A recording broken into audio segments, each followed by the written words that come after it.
कहिए, कहिए जो आपको कहना है। बोलो एलेक्स, बोलो, पहुंचाओ हमारी आवाज दुनिया के हर इंसान के कानों तक। क्या कसूर है इस छोटे बच्चे का कि इसके बाप को मार दिया गया, कि जिस उम्र में इसे खेलना चाहिए, हंसना चाहिए।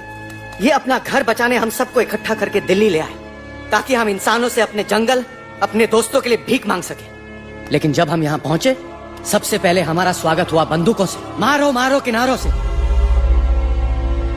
अरे जंगल से आए तो हम हैं, पर जानवर तो तुम इंसान हो, जिनका हर बात के लिए पहला रिएक्शन ही होता है एक्शन। जब हम घर से निकले थे तब दिल्ली बहुत दूर था, लेकिन हम सब इतनी दूर सिर्फ दिल्ली पहुंचने नहीं आए थे, आपके दिलों तक पहुंचने आए थे।